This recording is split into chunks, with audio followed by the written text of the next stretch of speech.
I stopped walking at 2 a.m., not because I wanted to, not because I'd reached my apartment.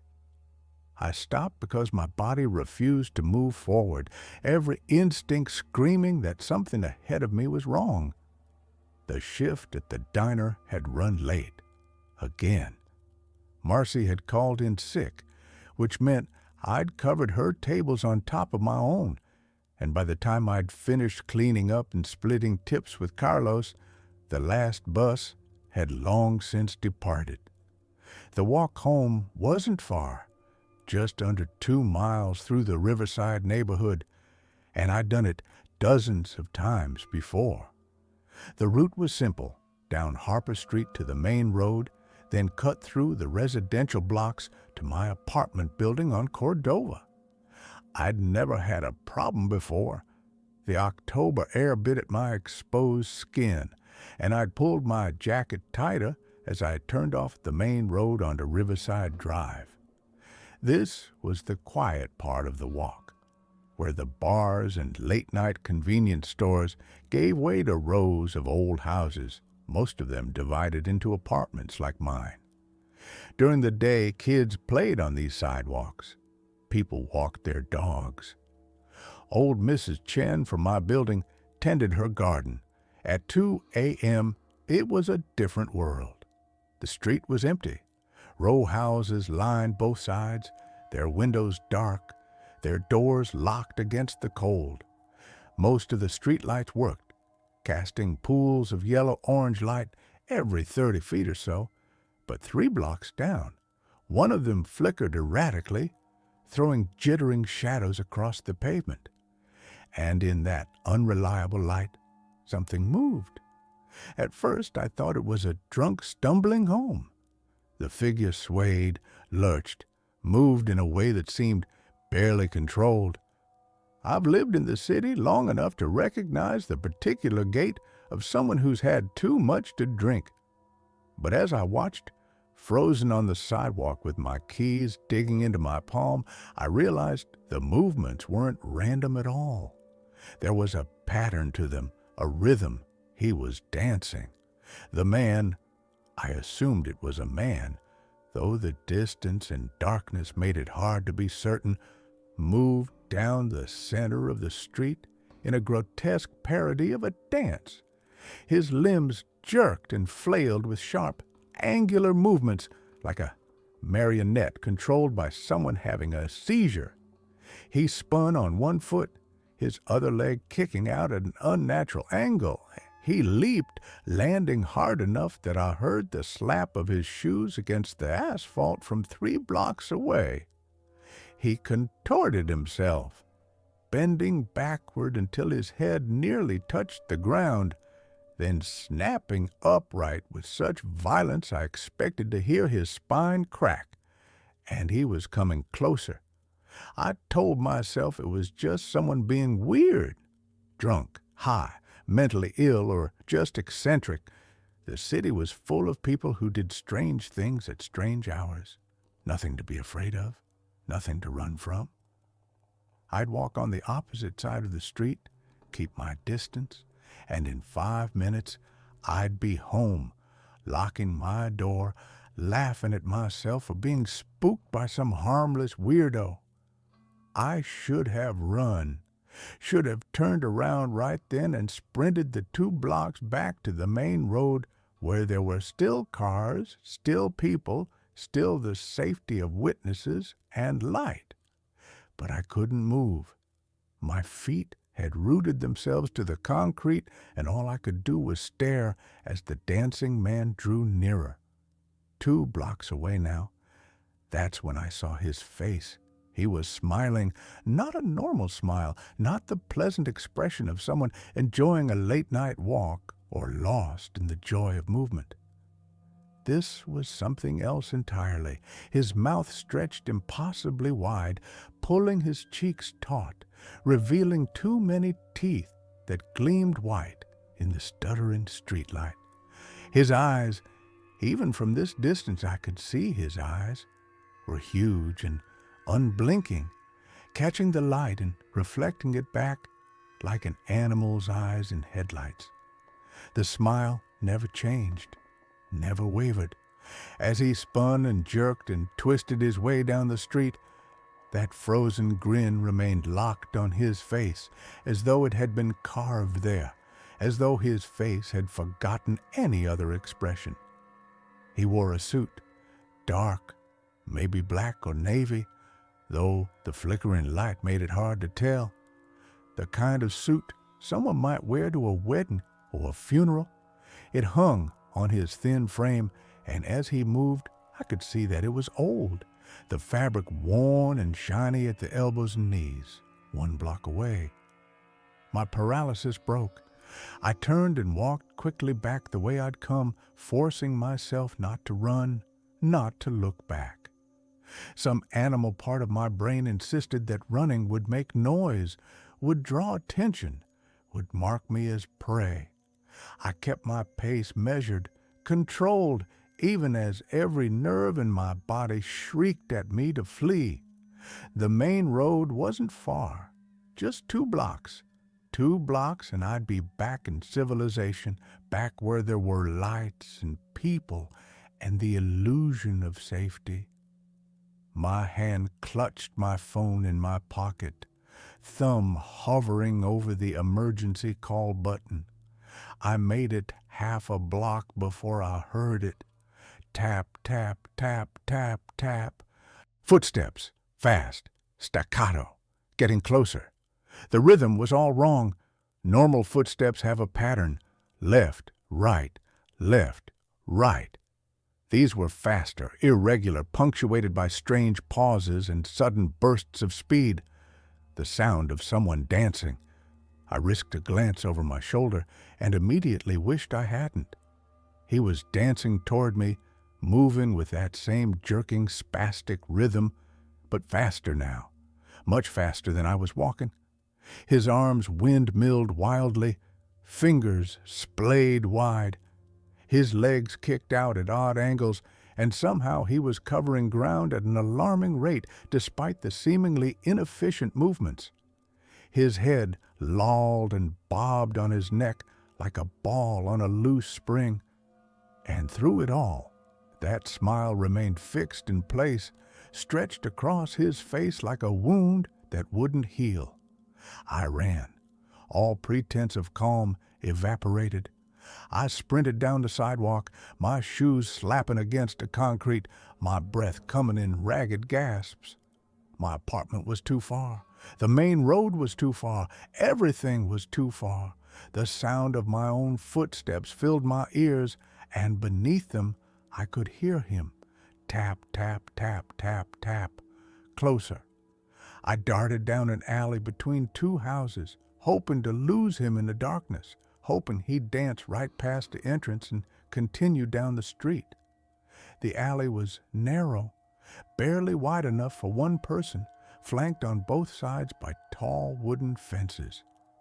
Garbage cans lined one side, and I had to slow down to navigate around them. I pressed myself against a fence about halfway down, hand clamped over my mouth to muffle my breathing, and waited. The tapping stopped. Silence flooded the alley, so complete it seemed to have weight. I could hear my own heartbeat, thunderous in my ears. Could hear a dog barking somewhere blocks away. Could hear the distant hum of traffic from the main road, faint as a memory, but no footsteps. Seconds stretched into minutes. The rough wood of the fence dug into my back. The cold air burned my lungs. My legs trembled with the effort of staying still, of not collapsing. I started to think maybe I'd lost him. Maybe he'd continued on down the street, dancing his way into someone else's nightmare. Maybe I'd imagined how close he'd been, how fast he'd been moving. Maybe the smile hadn't been as wide as I'd thought, the eyes not as unblinking. Maybe. I began to edge toward the far end of the alley, toward escape. The fence ended in a small backyard, and beyond that would be another street, another route home. My hand found the top of the fence, and I was preparing to climb when I heard it. A soft sound, almost like humming, but not quite. It had melody, but no words, a tune that seemed to come from everywhere and nowhere at once. I froze. The sound continued, rising and falling in a rhythmic pattern that matched the cadence of a heartbeat. It was coming from the entrance of the alley back where I'd come from. Slowly, terribly slowly, I turned my head. He stood at the alley's entrance, perfectly still for the first time since I'd spotted him. A dark silhouette backlit by the streetlight, motionless, except for the slight rise and fall of his shoulders as he breathed. The humming was coming from him, that wordless tune emerging from his throat while his mouth remained stretched in that impossible smile. I couldn't see his face clearly, shadowed as it was, but I knew, God, I knew that he was still smiling, could feel the weight of that grin even in the darkness. We stood like that for an eternity compressed into seconds. Him at one end of the alley, me at the other. The space between us charged with something electric and terrible. The humming stopped. Then slowly, deliberately, he raised one arm and pointed directly at me. His hand was pale in the dim light, fingers long and thin, and there was something wrong with the way his arm bent. Something that suggested too many joints or joints that moved in directions they shouldn't. His mouth opened wider, impossibly wider. The smile stretched until I thought his face would split, revealing a darkness behind his teeth that seemed to go on forever. And from somewhere deep in his chest came a sound like laughter. If laughter could be stripped of all joy and humanity and filled with something ancient and hungry and utterly wrong. He began to dance again. I grabbed the top of the fence and hauled myself over, screaming for help, screaming for anyone, not caring any more about noise or attention or anything except getting away. The fence was higher than I'd thought, and I fell hard on the other side, landing on my shoulder in someone's yard. Pain shot through my arm, but I scrambled to my feet and kept running. Behind me, I heard wood splinter, a crash, the fence shaking as something hit it with tremendous force. I ran through the backyard, past a rusted swing set and a garden gnome with a chipped face, ran through a gate and into another alley, ran until my lungs burned and my legs felt like they would give out. The tap, tap, tap, tap, tap followed, always just behind me. Never quite catching up, but never falling behind either, like a cat playing with a mouse, letting it think it might escape. I burst out onto a larger street and nearly collapsed with relief. There were lights here, a few cars parked along the curb. In the distance, I could see the glow of the main road. I ran toward it, not looking back, not slowing down. I don't remember reaching the main road, don't remember flagging down the police car that happened to be passing. Don't remember trying to explain what I'd seen, the words tumbling out in a panicked rush that probably made me sound insane. I remember the officers exchanging glances, remember one of them asking if I'd been drinking, remember the ride in the back of the patrol car as they drove slowly down Riverside Drive, searchlights sweeping the empty street.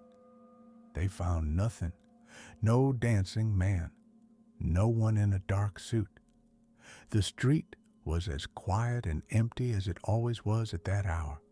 They drove me home, waited while I unlocked my building's door, suggested I get some rest.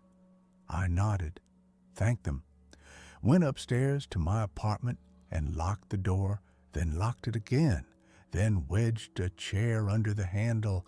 That was 3 weeks ago. I didn't sleep that first night. I sat on my couch with every light in the apartment blazing, jumping at every sound. The building settled and creaked around me, pipes gurgling, floorboards groaning, and each noise sent a spike of adrenaline through my system. When dawn finally came, pale and gray through my windows, I felt hollowed out, exhausted, but too wired to rest. I called in sick to work, ignored Marcy's texts asking what had happened, and spent the day researching. I searched for news stories about attacks in Riverside, strange sightings, missing persons, anything that might explain what I'd seen. Nothing. The neighborhood had the usual crime rate for a city. Car break-ins, the occasional mugging, one domestic disturbance that had made the local news 3 years ago. But no reports of anyone matching the description of the dancing man. No pattern of strange encounters on late-night streets. I told myself it had been a hallucination, stress and exhaustion combining to create something that wasn't really there. I'd been working double shifts for 2 weeks straight. I was sleep-deprived. The mind could play tricks under those conditions. I almost believed it. That night, I took an Uber home from work, even though I couldn't really afford it. Better to eat ramen for a week than walk those streets again. For the next few days, I kept to that routine. Work, Uber home, door locked, lights on. I slept in fitful bursts, waking at every sound. On the 4th night, I saw him again, not on the street, from my window. My apartment is on the 3rd floor, facing Cordova Street. At 3 a.m., unable to sleep, I was standing at the window with a cup of chamomile tea, looking out at the empty street below. And there he was, 2 blocks down, clearly visible under a streetlight, dancing that same jerking, spastic dance. Even from 3 stories up, I could see the smile on his face, that too wide grin that caught the light. I dropped the cup. It shattered on the floor, tea soaking into the rug, but I couldn't look away from the window. He was dancing in place, spinning and leaping and contorting, and even though he was 2 blocks away, even though there was no way he could see me through the window at this distance, I knew he was aware of me. His head turned, slowly, mechanically, until he was facing my building. Then he pointed, that same gesture from the alley, one long arm extending, one pale finger aimed directly at my window, and he began to dance closer. I stumbled back from the window, heart hammering, grabbed my phone with shaking hands and called 911. The operator was patient, professional, asked what my emergency was. What could I say? That a man was dancing on the street? That he'd pointed at my window? I'd sound insane. There's someone outside my building, I managed. I think he's following me. I saw him a few days ago, and now he's here. The operator asked if I was in immediate danger, if the person had threatened me, if they were trying to break in. No, but is this person on private property? No, he's on the street, but, ma'am, if someone is on a public street and hasn't threatened you or attempted to enter your property, there's not much we can do. If you feel unsafe, you can file a report at your local precinct tomorrow. After I hung up, I looked out the window again. The street was empty. The next morning, I went to the police station, sat in a hard plastic chair for an hour before a tired-looking officer took my statement. He was polite but skeptical, and I could see in his eyes what he was thinking. Another paranoid city dweller, probably watched too many crime shows. "Has this person made any direct threats?" he asked. "No, but has he attempted to contact you, follow you home?" He pointed at me. The officer sighed. Ma'am, pointing isn't a crime. I left with a case number and a feeling that I was on my own.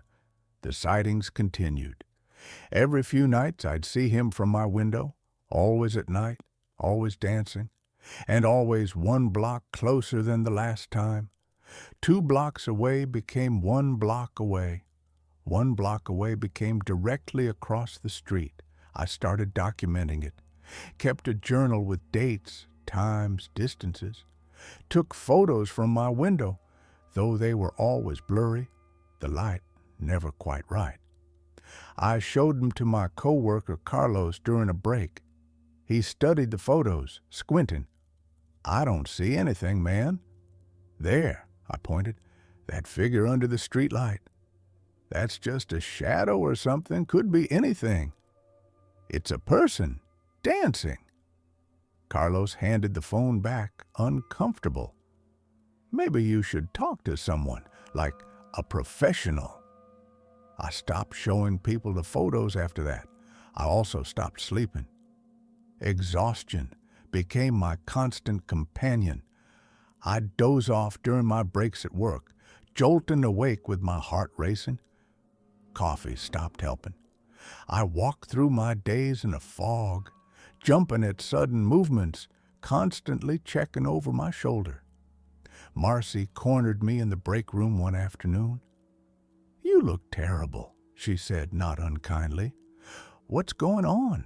I wanted to tell her, wanted to spill everything. The dancing man, the smile, the way he was getting closer.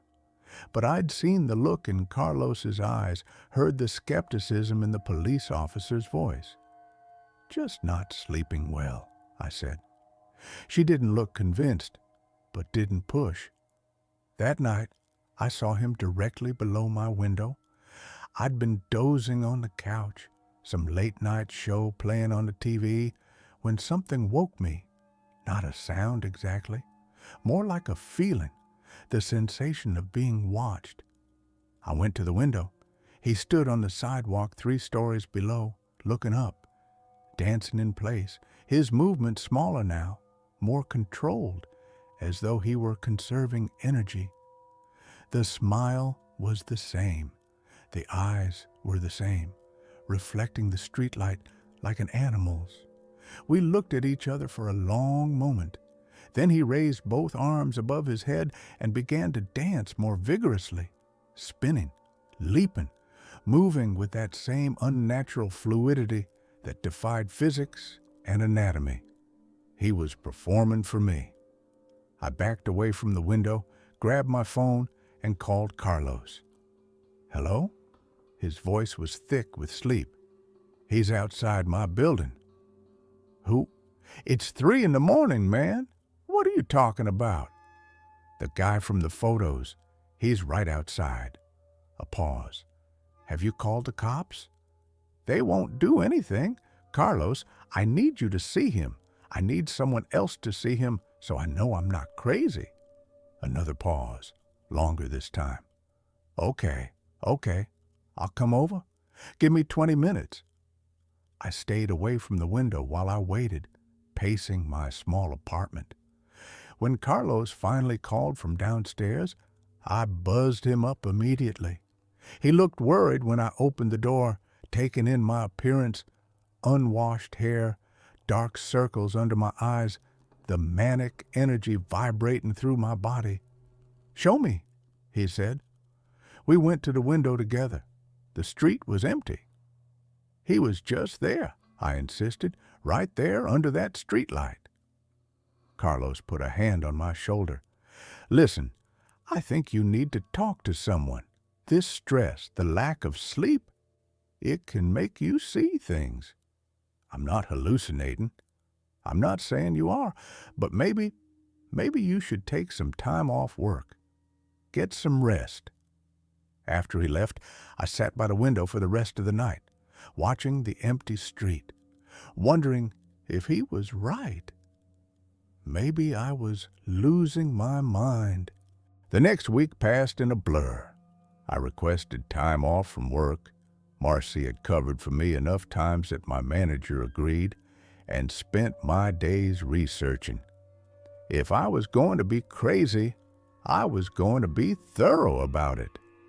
I scoured local forums and social media groups for Riverside, searched for any mention of strange sightings, unusual encounters, anything that might suggest I wasn't the only one who'd seen him.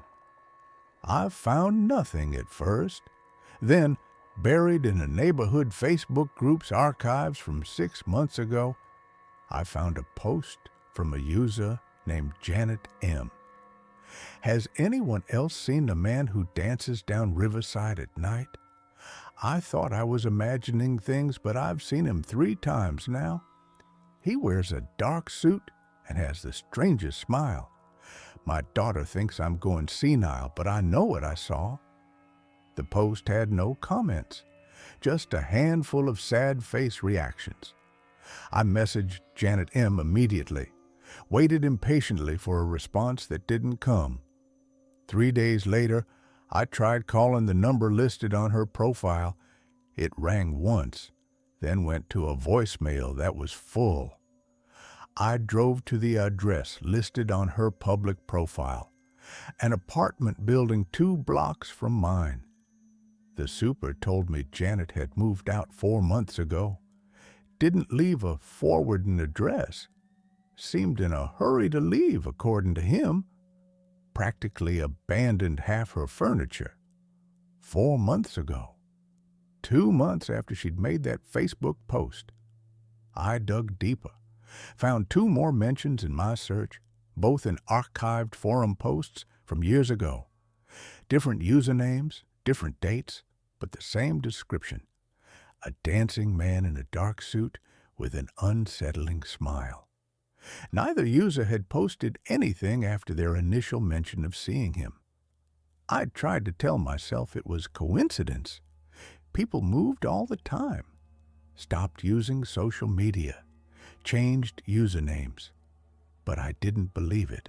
The sightings from my window stopped for a few days, and I let myself hope that maybe it was over. Maybe he'd moved on to someone else. Maybe I'd imagined the pattern, the progression, the sense that he was hunting me. Then I started seeing him during the day. The first time was at the grocery store. I was in the produce section debating between apples and oranges when I felt that familiar sensation of being watched. I turned, scanning the store. He stood at the end of the aisle, partially obscured by a display of canned goods. Even at this distance, I could see the smile. He wasn't dancing, standing perfectly still, actually, but his presence was unmistakable. I abandoned my cart and hurried toward the exit. When I looked back, he was gone. The second time was on the bus. I was heading to the library to continue my research when I happened to glance out the window. There he was on the sidewalk, dancing between pedestrians who somehow didn't seem to notice him. As the bus pulled away, his head turned to track my movement. The third time, he was in the park across from my building. I could see him from my window, dancing among the trees, always keeping my window in his line of sight. I stopped leaving the apartment, ordered groceries online, told my manager I needed another week off, ignored calls from Carlos and Marcy asking if I was okay. I wasn't okay. I was terrified, and I was angry. Why me? What had I done to attract his attention?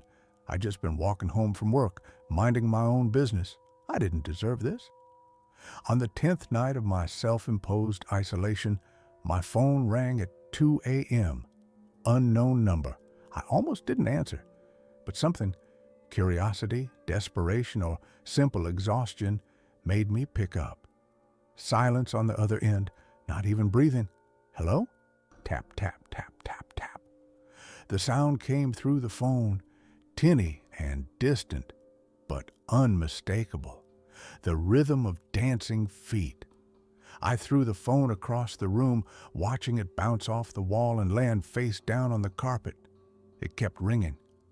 I grabbed a pillow and smothered the sound until the call went to voicemail. When I finally worked up the courage to check the phone, I had 17 missed calls from the same unknown number. No voicemails, no texts. That night, I didn't sleep at all. The next morning, I did something I should have done weeks ago. I packed a bag and went to stay with my sister in the suburbs. Amy was surprised to see me on her doorstep, disheveled and manic-eyed, but she let me in, listened to my story with increasing concern, insisted I see her doctor. "Just a checkup," she said gently. "You've been under a lot of stress." The doctor was kind, asked about my sleep patterns, my stress levels, my mental health history, prescribed anxiety medication, and suggested therapy.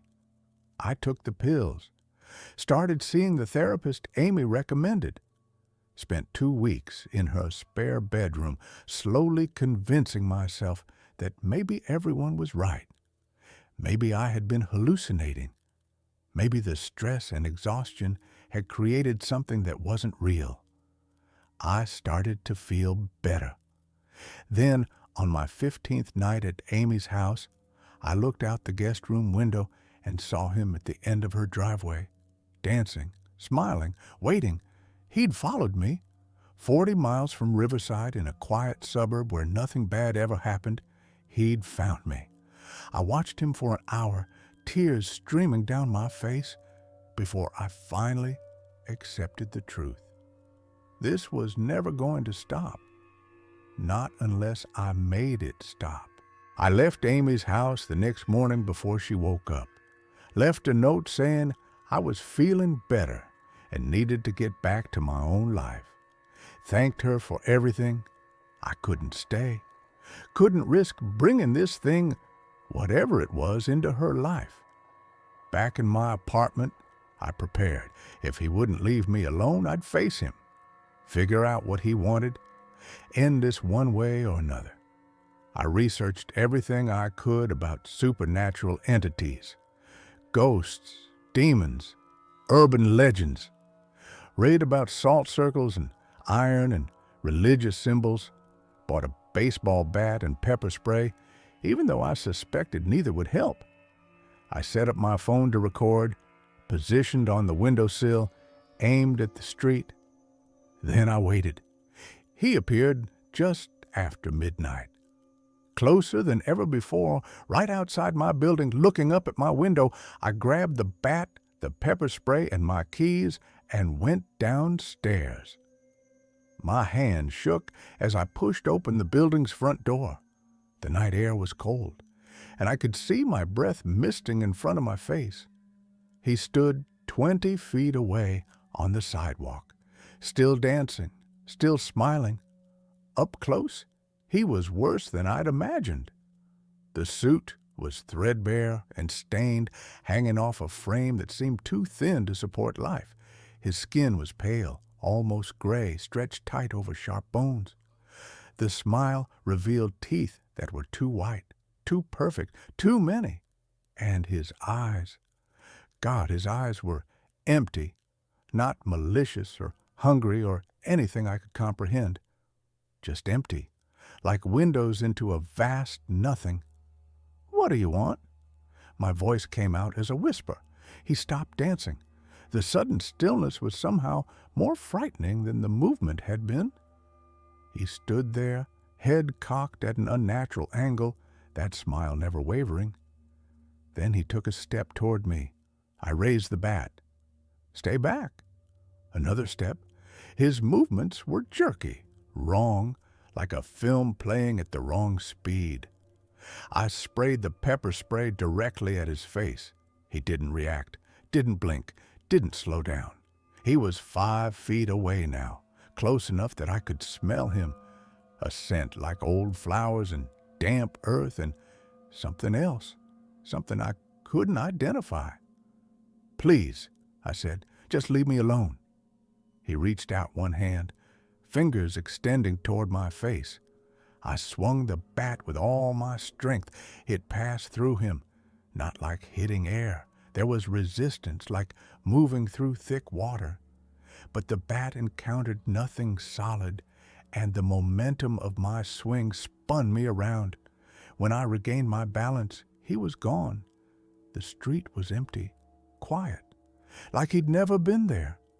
I stood there for a long moment, bat dangling from my hand, the pepper spray canister slipping from my numb fingers. Then I went back inside, locked the door, and watched the video my phone had recorded. The footage showed me exiting the building, showed me standing on the sidewalk, talking to empty air, showed me swinging a bat at nothing. The street was empty in the video, had been empty the entire time. I deleted the video, threw the phone against the wall hard enough to crack the screen. Then I sat on the floor and laughed until I cried. The therapist's office was on the second floor of a converted brownstone, decorated in soothing beiges and soft blues. Dr. Chen listened to my story without judgment, taking occasional notes on her tablet. "These hallucinations," she said gently. "How often are you experiencing them?" "Every night. Sometimes during the day now, too." "And you're taking the medication Dr. Reeves prescribed?" I nodded, though I'd stopped taking the pills 3 days ago. They made everything fuzzy, made me slow, and I needed to be alert. "I'd like to try something," Dr. Chen said, "a technique called exposure therapy. If we can identify the root of this fear, the source of these visions, we may be able to reduce their frequency."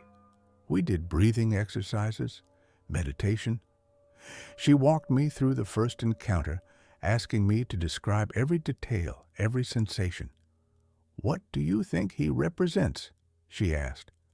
"I don't understand." "The dancing man. What does he symbolize to you? What fear does he embody?" I thought about it, about the smile that never changed, the eyes that reflected but never saw, the relentless pursuit, the loss of control. I said slowly, "The feeling that no matter what I do, no matter where I go, I can't escape, can't hide, can't fight." Dr. Chen nodded. "That's a very common fear, especially for people who've experienced trauma or prolonged stress. Your mind has created this figure to externalize that feeling."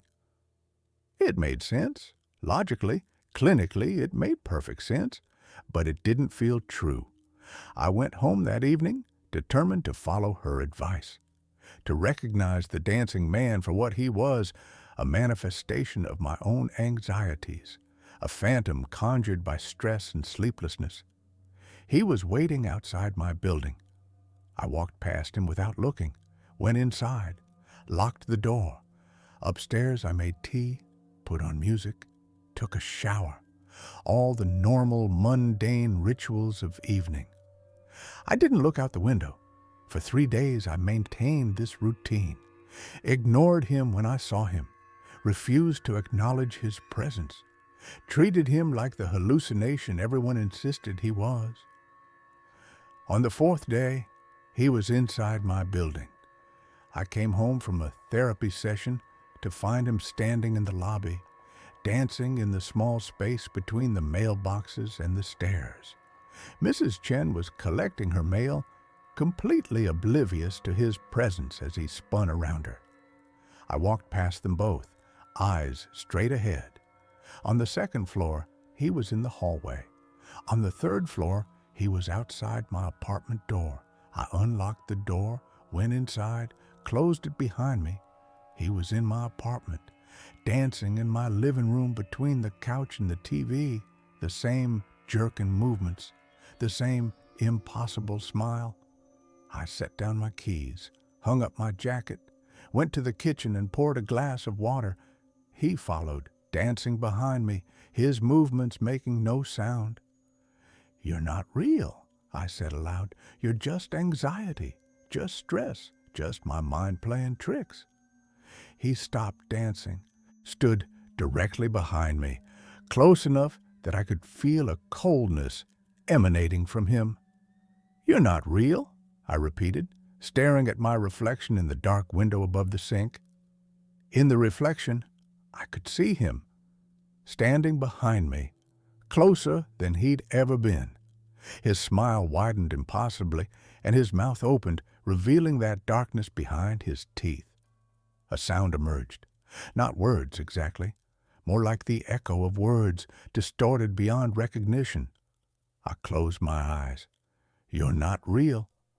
When I opened them again, he was gone. I stood in my kitchen, shaken, water glass forgotten. For a week after that, he was everywhere. In my apartment, always dancing at the periphery of my vision. On the bus, sitting across from me. In the grocery store, in the park, in the coffee shop where I tried to work on my laptop. Always there, always smiling, always dancing. I stopped reacting, stopped acknowledging him, lived my life around him like he was a piece of furniture. Dr. Chen said this was progress, that by refusing to engage with the hallucination, I was weakening its hold on me. I wanted to believe her. Then, 2 weeks after he'd first appeared in my apartment, I woke at 3 a.m. to find him standing at the foot of my bed. Not dancing, just standing, looking down at me with those empty eyes. I couldn't move, couldn't scream, could barely breathe. He leaned forward, and impossibly, he leaned closer, his face stretching toward mine until that horrible smile filled my vision.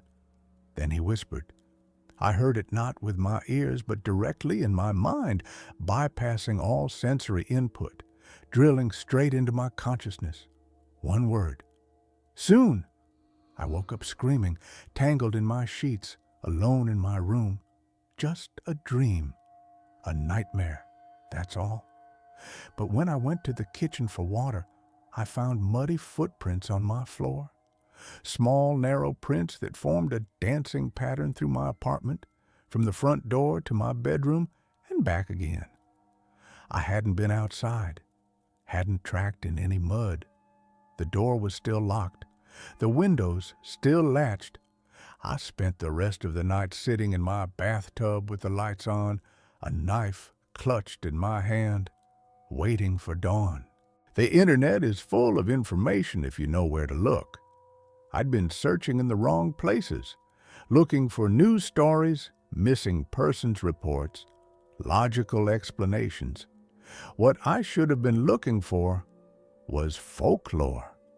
I found it in a forum dedicated to urban legends, a post from 2018, long since buried under thousands of other threads. The post described an entity known by various names across different cultures. The dancing man, the smiling man, the man in the suit, an entity that appeared to individuals seemingly at random, though some theorized there was a pattern to his choices. According to the post, those who saw him would be followed for weeks or months. He would appear with increasing frequency, getting closer each time until finally he would come for them. No one knew what happened when he finally reached them. Those who saw him either disappeared or, if found, refused to speak about their experiences. The post linked to several news articles about missing persons. Each case had one thing in common. In the weeks before they vanished, friends and family reported the person acting paranoid, claiming they were being followed by a man in a suit who danced. Each case was written off as mental illness, drug abuse, or attention-seeking behavior, until the person disappeared. I read until my eyes burned, following links deeper and deeper into obscure corners of the internet, finding scattered mentions, fragmented stories, always the same details: the smile, the dance, the inevitability. One post from a user whose account had been deleted offered advice. If you see him, don't run, don't engage, don't acknowledge, but most importantly, Don't let him touch you. That's when he takes you. Takes you where? The post didn't say. I found one account from someone who claimed to have escaped, posted in a paranormal forum, no username, no details that could identify the writer. I saw him for 3 months, every night, getting closer. I tried everything, moving, praying, protective symbols, medication, therapy. Nothing worked. He was in my home, in my dreams, everywhere I went. Then one night, he reached for me. I don't know why I did it, but I reached back, not away, but toward him. I looked directly into his eyes, something I'd avoided doing, and I asked him why.